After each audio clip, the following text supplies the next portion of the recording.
Rollback the distrust, remembering the core values.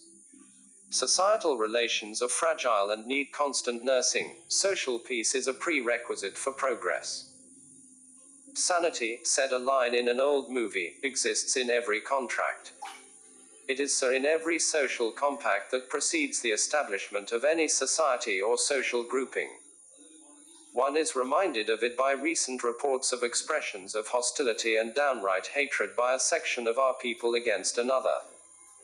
Are these expressive of atavistic impulses of yore or generated by more recent trend-seeking social hegemony premised on an imaginary past? Foundational values. The basic values of India's constitution assert the principles of justice, equality and fraternity and are reiterated by all sections of social and political leadership. Yet those who profess to be their followers tend to forget them time and again. We have in recent weeks witnessed social debates and contestations, normal in a democracy, derail into aggressive assertions that typecast fellow citizens as enemies or undesirable creatures. The trend even finds its reflection in pronouncements of public figures and officials. Both have been prone to forget that even if a citizen is charged with an offense against the law or found to be guilty of it by the due process of law, he or she does not cease to be a citizen and stands deprived of rights and duties of citizenship. The conclusion is inescapable that the sole purpose of such typecasting is to find an excuse for an administrative failure and instead cast a slur, stigmatize and socially degrade a group of fellow citizens.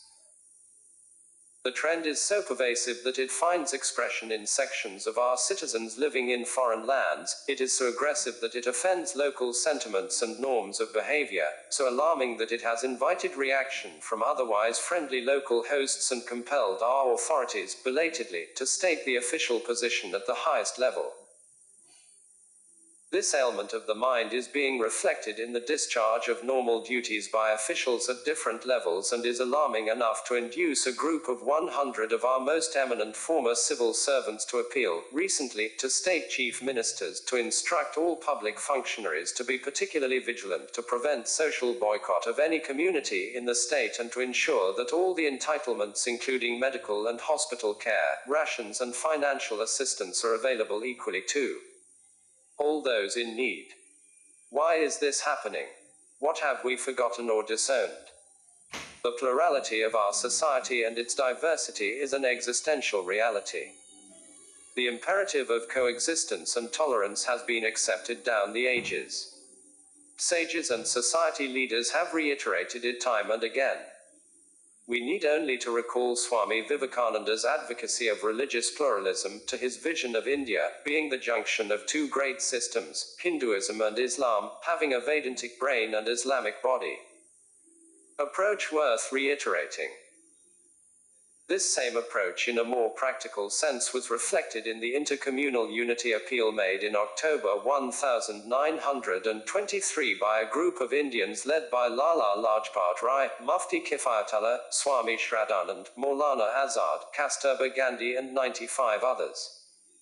All sections of our public need to be reminded of its pragmatic approach.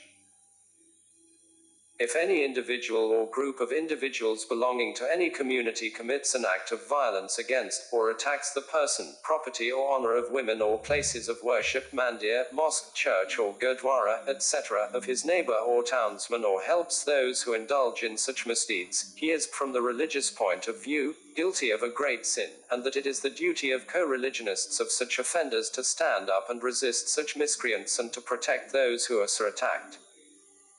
Why can we not show the mirror in this shape to our professedly religion-minded public and urge it to follow in word and deed? The present approach of distrust is disquieting, resulting in resentment, an injection of suspicion and viciousness in social relations. It impacts adversely on the promotion of fraternity.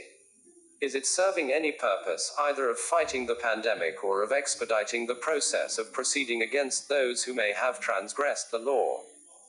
Alternatively, is it serving a political purpose? History tells us that human relationships are fragile and need constant nursing. The same holds for societal relations.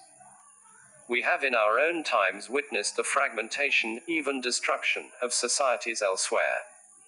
Social peace is thus a prerequisite for progress and development. Let sanity prevail. Let this be our motto.